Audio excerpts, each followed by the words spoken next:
So I just got in from Las Vegas over the weekend. I had to give a speech in Vegas, and as my wife and I were walking down the streets of Vegas, and they were literally handing hooker cards across her chest to me. Love Vegas. Oh my gosh! I mean, my wife just snapped on about the third person. I was like, no, thank you, no, thank you. About the third person, my wife just stopped and she looked at me. She said, "No, what part of me being with him don't you get?" It's amazing. And really, truly amazing. So right truly in front of your wife, they're giving you hooker cards. I mean, really hookers? Yeah. No, they're professional services. Jeffy, could you expand a little bit on willing to share an experience with you in Las Vegas?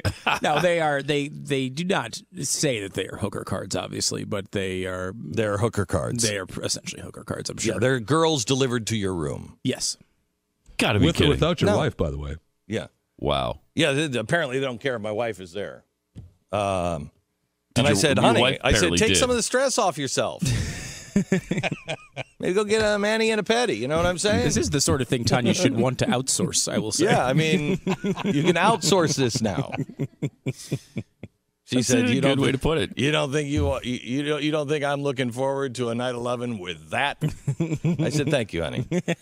But anyway, so as we're walking, and we're starting to just notice, you know, we just went to gawk, and the women that I think are not hookers when they leave Vegas, I'm not sure, seem to dress like hookers when they're there.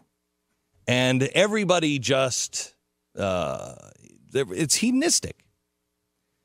So as I was sitting there and I was moralizing with my wife, we came to a point to where we thought, now wait a minute.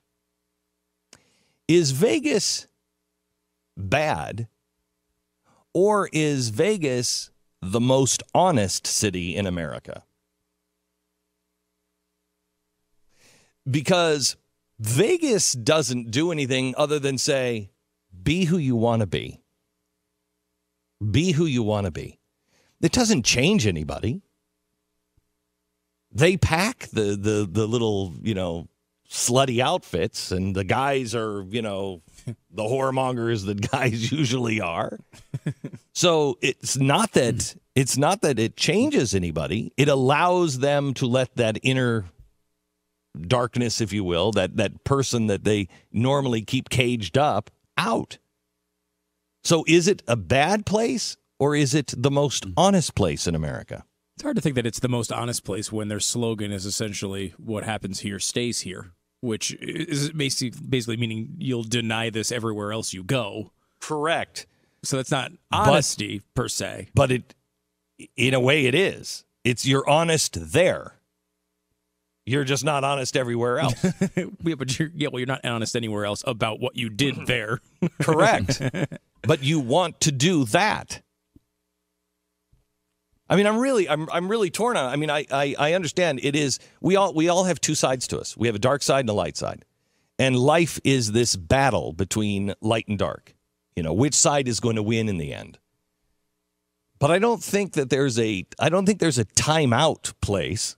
You know, it's not like a place. It's not like there's a place where you get like, okay, time out. I'm going to let the dark side out now for a second, and then I'm going to go back to being who I was.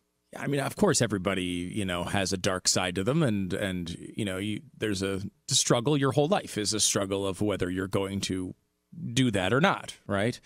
You know, I guess this is the libertarian approach to it, is it not? Yes, it is. Is that what Vegas is? I mean, you know, Penn Jillette lives there, yeah. and he likes that. I mean, you know, it's probably the most libertarian place in America.